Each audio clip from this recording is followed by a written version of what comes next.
po sa lahat, maraming salamat po sa mga nagmahal, naniwala, sumuporta sa aming nag-iisang ina.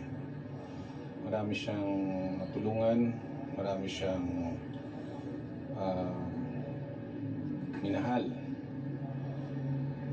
Maraming humanga sa kanya dahil sa kakaiba niyang talento. Marami siyang nabago ang buhay dahil sa kanyang kabaitan, pagmamahal na totoo, na walang kaplastikan, walang kahit anong negative na wala siyang negative na pinakita. Basta nagmahal siya ng tunay, nagmahal siya ng totoo. Yun yung malakas makahawa, kaya marami rin ang nagmamahal sa kanya.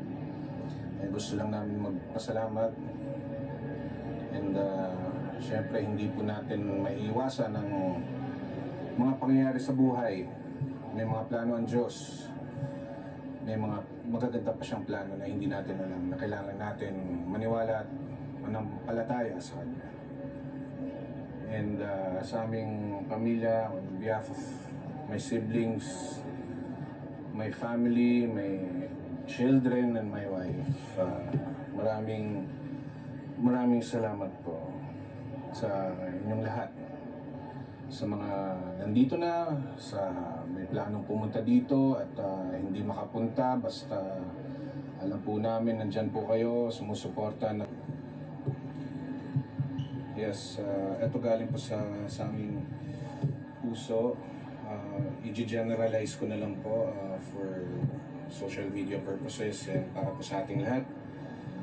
It is with deep sorrow that we confirm the passing of our beloved mother, Nora Honor, national artist and the greatest actress in the history of Philippine cinema. She passed away peacefully last night, April 16, and surrounded by those who love her the most. From a very young age, our mom captivated hearts with her talent, grace, and unmatched voice. Over the decades, she built a career that shaped the very soul of our culture.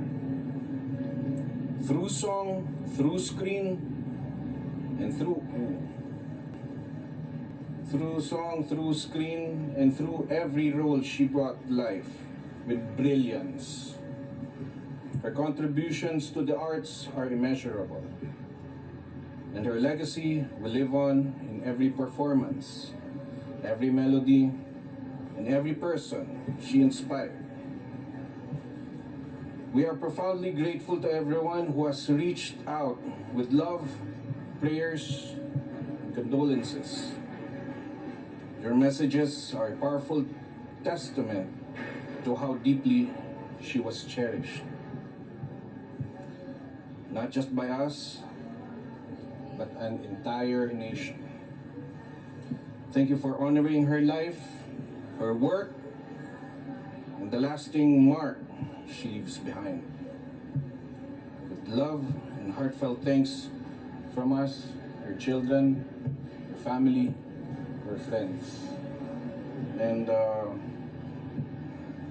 gusto ko lang po i-share, Kuya Lar, sa lahat na nanonood, yung mga naiwan niyang alaala sa amin, mga aral, and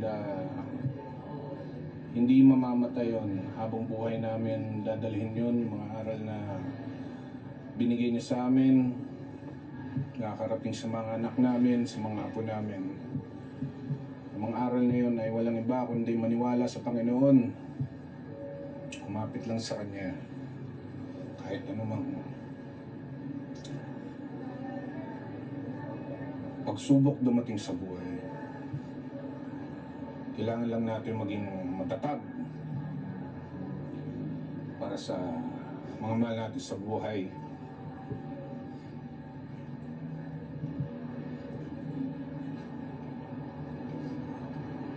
Sa pamilya namin.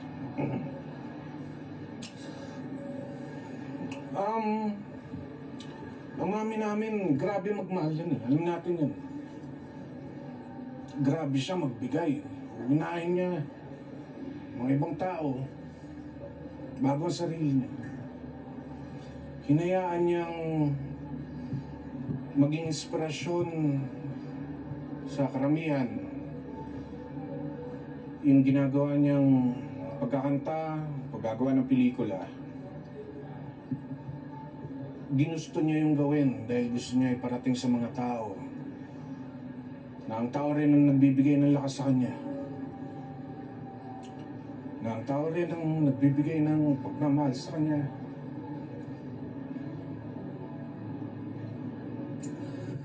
Kaya siya naging superstar. Kaya siya naging national artist. Dahil yun sa pagmamahal.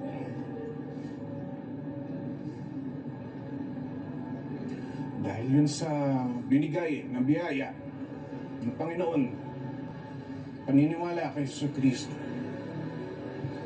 Marami kaming pinagdaanan, ngunit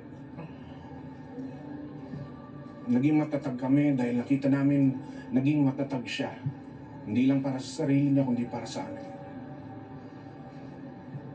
Kaya sa mga nagmamahal sa kanya, sumusuporta sa kanya, nagmamalasakit at nakakaintindi sa amin, maraming salamat po mula sa puso ko at sa mga kapatid ko, mga pamilya ko, asawa ko, mga anak ko, mga kaibigan naming totoo.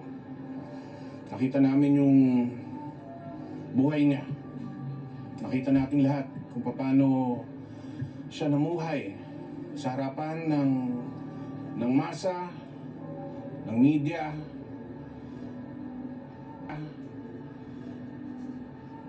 ng entertainment industry.